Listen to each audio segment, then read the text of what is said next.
Cinema হলত যাতে এনেকুৱা ধৰণৰ পৰিৱেশ এটা হয় তাকে কামনা কৰিছো। চবে যাব নাই? কোন তাৰিখে? সুন্দৰ আৰু এই পৰিৱেশ চব যাব লাগিব। আমাৰ সকলো শিল্পী এইবাৰ আজিৰ পৰা লিষ্টখন অলপ বেছি দীঘলীয়া হৈ গ'ল। সকলো শিল্পী আহিছে আৰু আমাৰ যোৰহাটৰ ৰীণা বাইদেউ, জয়ন্ত দা, মিণ্টু সকলো আহিছে আমাৰ যিহেতু ছবিখনৰ লগত জড়িত। যোৰহাট এই ছবিখন আগুৱাই যোৱাৰ ক্ষেত্ৰত যোৰহাটে আমাক যথেষ্ট সহায় কৰিছে। আমাৰ এমাহমান আমি শ্বুটিং কৰিছো যোৰহাটত আৰু যোৰহাটৰ শিল্পী কলাকুশলী বিশেষকৈ মই জয়ন্ত দাৰ নাম ল'ব লাগিব। লোকেশ্যন চোৱাৰ ক্ষেত্ৰত জয়ন্ত দাই যথেষ্ট সহায় কৰিছে। এবাৰ জয়ন্ত দাৰ কাৰণে হাততালি এটা হৈ যাব। আশা কৰিছো ভাল ছবি এখন দিবৰ কাৰণে চেষ্টা কৰিছো। মই যথেষ্ট আশাবাদী ছবিখনক লৈ। এতিয়া খালি এটাই অনুৰোধ যে অসমীয়া ছবি চোৱাৰ অভ্যাস কৰিব লাগে। আৰু যোৰহাটৰ অসমীয়া ছবিৰ প্ৰতি যিটো মৰম মই দেখি আহিছো, হিয়া দিয়া নিয়া, তাৰপিছত মাঘত মামনিৰ বিয়াৰ পৰা আৰম্ভ কৰি যিবিলাক আমি দেখিছিলো পৰিৱেশ, এইটো যোৰহাটৰ পৰা আৰম্ভ হৈছে। আৰু মই এতিয়াও আশাবাদী 11 অক্টোবৰ ৰত্নাকৰ আহিব, সকলোৱে দলে বলে যাব আৰু ৰত্নাকৰ চাওক আৰু অসমীয়া ছবি চোৱাৰ অভ্যাস কৰা তোমালোকে। এইটো মই বিশেষ দীঘলীয়া নকৰোঁ। মিণ্টুৱে কিবা এটা ক'ব বিচাৰিছে। মই এইখিনিতে এটা কথা ক'ব বিচাৰিছো যে আমাৰ যোৰহাটৰ বাহনা কলেজখন সাহিত্য সংস্কৃতিত বৰ চহকী কলেজ। 30 বছৰ আগতে ইয়াত নাটক কৰিছো, তাৰ আগতে চন্দ্ৰ বৰা ছাৰহঁতে নাটক কৰিছে। এইখন কলেজ সাহিত্য সংস্কৃতিত চহকী। সেইকাৰণে মই ভাবো 11 অক্টোবৰত প্ৰথম দুদিন বাহনা কলেজৰ ল'ৰা ছোৱালীয়ে ৰত্নাকৰ হৈ থাকিব। যোৰহাটৰ লোকে কি দমত কথা কৈছে, ভাল লাগিছে। আমি বহুতকেইটা প্ৰগ্ৰেম আছে। মই এটা সংলাপ কওঁ, তাৰপিছত আমাৰ মৰমৰ এক চিনি পাইছানে? কি নাম? বেলেগ পপুলাৰ দেই তই। তাই সুন্দৰভাৱে গানটো গাইছে আৰু ইমান কম সময়ৰ ভিতৰত ইমান কিমান মিলিয়ন হ'ল? 3 million তাই বেচেৰি পৰীক্ষা শেষ হৈছে, আহি পাইছে। ফাৰ্ষ্ট কালি টিয়কত গ'ল, আজি ইয়াত আহিছে। কালি বোলে খুব গৰম পালে, খুবেই হেঁচা মাৰি ধৰিলে, চুৱেটাৰ এটা পিন্ধি আহিছিল কাৰণে গৰম পাইছে। আজি কাৰণে কাটা হেৰি লৈ আহিছিল ফ্ৰক। ভিক্ষা খোজা নাই, কষ্টৰ মূল্যহে বিচাৰিছো। মৰমেৰে দিলে সসন্মানে গ্ৰহণ কৰিম আৰু খঙেৰে দিলে নেলুচ চেপি আদায় কৰিম। কথা দিছো প্ৰত্যেকৰে বুকুৰে বোৱাই নি মৰমৰ কোবাৰ সাগৰ হ'ব লাগে যদি হম মই আজিৰ যুগত। এতিয়া মই আমাক হৰ্ষিতাই যিটো গান, তাই অলপ এটা ট্ৰেকটো লগাব, তাই গানটো গাই তোমালোকক শুনাব।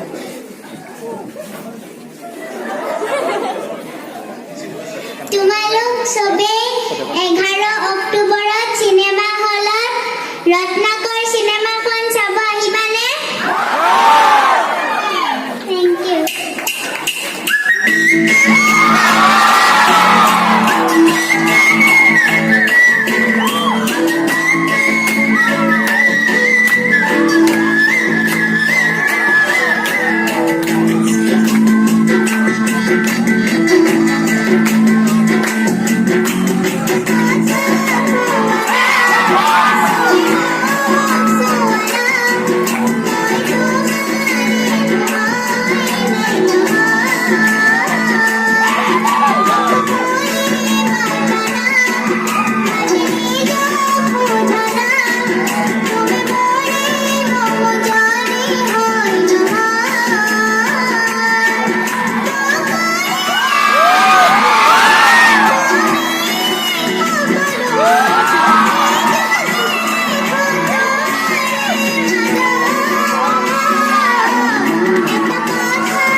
চহকী, কিন্তু মই কওঁ যে আজি প্ৰমাণ পাইছো যে সাহিত্য, সংস্কৃতি আৰু প্ৰকৃতি আৰু সঁচাকৈ বৰ ধুনীয়া সেউজ মনৰ গৰাকী বাহনা কলেজৰ ছাত্ৰ ছাত্ৰী। এইকাৰণে কৈছো কিয়নো অসমৰ ইমূৰৰ পৰা সিমূৰলৈ ঘূৰি আহিছো, সকলোৱে খুব বেছি মৰম আৰু আদৰ দিছে, কিন্তু গছপুলিজোপা ইয়াতহে পালো। কিয় জানো মোৰ মনলৈ সঁচা কথা কৈছো বিদ্যা হ'ব, মই এনে মিছা কথা নকওঁ। মোৰ দুখনমান কলেজৰ আগতে মনলৈ আহিছিলে, এই চাম গছপুলি যদি দিলেহেঁতেন কৰবাত। গামোচাও ভাল লাগে, আমাৰ অতি আদৰৰ আৰু আমাৰ চেনেহৰ গামোচাখন ঠাঁ খাই গৈছে একেবাৰে ডিগ্ৰী গাড়ী। গছপুলি কেইটামান পোৱাহেঁতেন, এতিয়া লেটেকু পুলি পাইছো, লেটেকু পকি যেতিয়া খাম, আইঅ বাহনালে মনত পৰি যাব একেবাৰে। তাতোতকৈ বেছি বাহনা মনত পৰিব লাগিব কেনেকৈ জানানে? যেতিয়া শুনিম যে যোৰহাটৰ কলেজত বাহনা কলেজৰ ষ্টুডেণ্টছৰ উৎপাতত বেলেগে বোলে টিকেটেই পোৱা নাই ৰখা। একো কৰিব নিশিকিলো অভিনয়ৰ বাহিৰে। 25টা বছৰ মই, যতীন দা 30টা বছৰ, আৰু আজিও এতিয়াও যে যুৱ প্ৰজন্মই ইমান ভাল পায়, বয়সো বেছি হোৱা নাই আমাৰ ফুলকমলীয়া। তথাপিও যে এতিয়াও অহাৰ লগে লগে এই চিঞৰটো মাৰে নহয়, আৰু 10 বছৰমান আৰামত খাই দিব পাৰিব। বাজি হত খুব ভাল লাগিছে, খুব আদৰ পাইছো মানুহৰ, দৰ্শকৰ। ছবি আচলতে এটা জাতিৰ ভাষা আৰু সংস্কৃতিৰ চানেকি। গতিকে এই যে ৰাজ্যিক ছবি এক জাতিৰ সংস্কৃতিৰ অবিচ্ছেদ্য অংগ, মই ভাবো ছবি জীয়াই থাকিব লাগিব। এটা সময় এনেকুৱা আহিব লাগিব, আজি যেনেকে কাঞ্চনজংঘা আৰু বুলবুল কেন সিং একেলগে চলি আছে, এটা সময় আহিব লাগিব দক্ষিণ ভাৰতৰ দৰে অসমৰ ছবি গৃহত ৰাতিপুৱাৰ পৰা ৰাতিলৈকে কেৱল অসমীয়া চিনেমা চলি থাকিব লাগিব। তেতিয়াহে আমি ক'ব পাৰিম যে অসমত কেৱল অসমীয়া গিৰিহে চলিব। দীঘলীয়া নকৰি ময়ো এটা সংলাপ কওঁ, প্ৰেমৰ কিন্তু দেই। মই এইখিনিতে বাহনা মহাবিদ্যালয়ৰ শ্ৰদ্ধাৰ শিক্ষাগুৰু তথা অধ্যক্ষ ডাঙৰীয়াক মই মোৰ সশ্ৰদ্ধ প্ৰণাম জ্ঞাপন কৰিছো আৰু ধন্যবাদ জ্ঞাপন কৰিছো যে আজি ক্লাছৰ মাজতো আমাক এইখন সময় দিয়াৰ বাবে ছবি প্ৰচাৰৰ। এইটো আচলতে সাহিত্য আৰু সংস্কৃতিৰ মিলন, শিল্পীসুলভ মন লাগিব, তেতিয়াহে এইটো সম্ভৱ হয়। বা যি হওক, এইকাৰণে মই শ্ৰদ্ধা জনাই লৈছো, কাৰণ প্ৰেমৰ সংলাপ বেয়াও পাব পাৰে ছাৰ বাইদেউহঁত, কিন্তু বয়সৰ দুখ বয়সত অৱশ্যে চবেই কৰে। বা যি হওক, অভিমান মাতবোল নাই, ছোৱালীবিলাক কিন্তু অভিমানীটো অলপ লেবেল। ল'ৰাবিলাকক সুধিছো, বাহনাৰ ছোৱালীবিলাকৰ লেবেল কেনেকুৱা বাৰু? বেছি না? ছোৱালী এনেকুৱাই। তাৰপিছত এতিয়া নায়কে মিঠাই আনিছে, মোৰ মাতিবও মন গৈছে, মাতিবও নোৱাৰো, লাহেকে কৈছো আৰু মিঠাইটো চাগে টেষ্টিয়ে হ'ব, কোনোবাই খুৱাই দিলে খাই দিব পাৰি। মিঠাই খোৱালে নে নাই, মিঠাই যদি খুৱাইছে, খোৱাৰ পিছত কি হৈছে সেয়া জানিবলৈ চাব লাগিব 11 অক্টোবৰ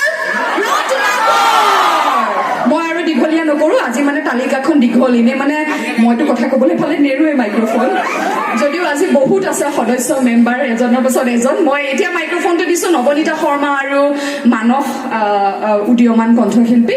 নৱনীতা শৰ্মা এই ছবিখনৰ মেৰুদণ্ড, প্ৰযোজিকা তথা যতীন বৰাদেৱৰ অৰ্ধাংগিনী, যথেষ্ট সহায় কৰিছে আৰু সাহস দিছে আমাক, আৰ্থিকভাৱেও সাহস দিছে।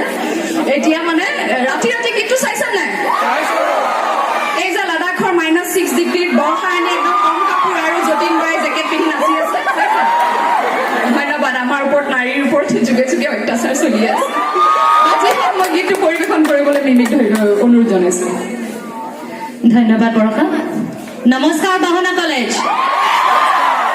প্ৰথমে শ্ৰদ্ধাৰ অধ্যক্ষ তথা সমূহ শিক্ষাগুৰুক ধন্যবাদ জনাইছো, আমাক এনেদৰে প্ৰচাৰ কৰিবৰ কাৰণে আপোনালোকৰ কলেজত অনুমতি দিয়াৰ বাবে। আশা কৰিছো বাহনা কলেজৰ পৰা প্ৰত্যেকজন ছাত্ৰ ছাত্ৰী যাব ৰত্নাকৰ চাবলৈ, যাব নাই? লগতে নিশ্চয় শিক্ষাগুৰুসকলো যাব বুলি ভাবিছো, কাৰণ আমি সকলোৱে চাব পৰা এখন সুন্দৰ সামাজিক চিনেমা বনাইছো আৰু আপোনালোকে সকলোৱে উপভোগ কৰি ভাল পাব। সেয়া আমি নিশ্চিতভাৱে ক'ব পাৰো যে আপোনালোক কোনো নিৰাশ নহয় চিনেমাখন চাই। ইতিমধ্যে গম পাইছে চিনেমাখনত কোন কোন আছে। বিশেষ নকওঁ, গানটো আৰম্ভ কৰোঁ। আশা কৰোঁ সকলোকে লগ পাম 11 অক্টোবৰ। সকলোৱে সহযোগ কৰিব। গানটো চাগে সকলোৰে মুখত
ৰত্নাকৰৰ সকলো ইনফৰমেশ্যন দিয়া হৈছে। তাত গান আছে, ট্ৰেইলাৰ আছে, আৰু এটা সুখবৰ, কাইলৈ আৰু এটা গান ৰিলিজ হ'ব ধ্বনি ৰেকৰ্ডছত,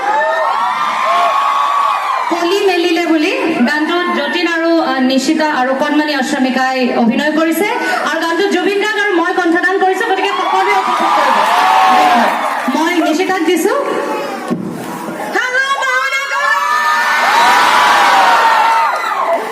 মই ইমান দিন নোৱাৰিলো আচলতে, নাছিলো, কিন্তু যোৰহাট মই থাকিবই লাগিব। 5টাতে গুৱাহাটীৰ পৰা ওলাইছো, আৰু মই মিমিবাই সুধি আছে, যতীন দাই মোক সুধি আছে কেইটাত পাবি। মই 9:30 মই যোৰহাট সোমাই গৈছো। মই সঁচাকৈ মিছ কৰিলোহেঁতেন যদি মই বাহনলৈ নাহিলোহেঁতেন। সঁচাকৈ আপ্লুত হৈছো আজি এনেকৈ মৰম পাই। আচলতে আমি যেতিয়া প্ৰমোশ্যনবোৰলৈ গৈছো, ইমান ভাল লাগিছে যে নৱপ্ৰজন্মই আমাক এনেকৈ আঁকোৱালি লৈছে। তোমালোকৰ নিজৰ কাৰণে এটা জোৰদাৰ হাত চাপৰি। যিহেতু সকলোৱে আমি জানো, এইখিনিতে মই শ্ৰদ্ধাৰ অধ্যক্ষ আৰু আমাৰ শিক্ষাগুৰুসকলক শ্ৰদ্ধা জনাইছো। মোৰ মাও শিক্ষা জগতৰে আছিলে, গতিকে সঁচাকৈ আজি খুব ভাল লাগিছে আপোনালোকৰ মাজলৈ আহি। আশীৰ্বাদ কৰিব। আৰু ভাল লাগিছে, ৰ'দ দিছে দিয়ে, ৰ'দ দিছে মানে চিনেমা হিট। কিন্তু এতিয়া কথাটো হৈছে, যিহেতু ৰত্নাকৰ যোৰহাটতে শ্বুটিং হৈছে, আমি 100% আমি এটাই আমি বিচাৰিম যাতে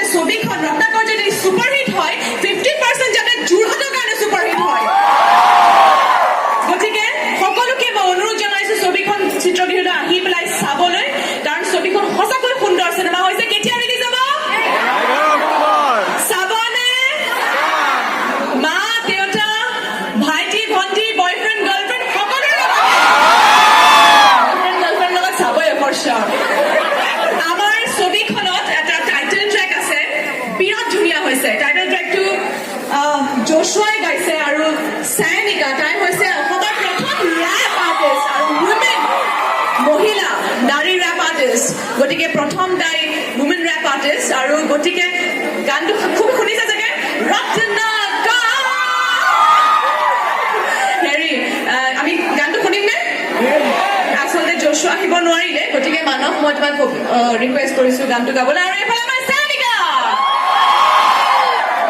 thank you so' much Thank you. Ishita বা বহুত বহুত ধন্যবাদ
What's happening, Amol? Like, see, down. This but fool, let it down. Why stepping down when you need to rip down? It's a ghost town. You can just sit and slow down. It's a battleground. I don't wanna see, but we get dragged down. Whoa, fighting for your own crown. It's here they go with the Bahana College. Rock the bar. It's on the track, man. Deal with the rotten accord. Then you deal with the rotten accord. That's completely fine and বহুত বহুত ধন্যবাদ বাহনা college 11 October মোৰ মাইক্ৰফোনটো আমাৰ show' stopper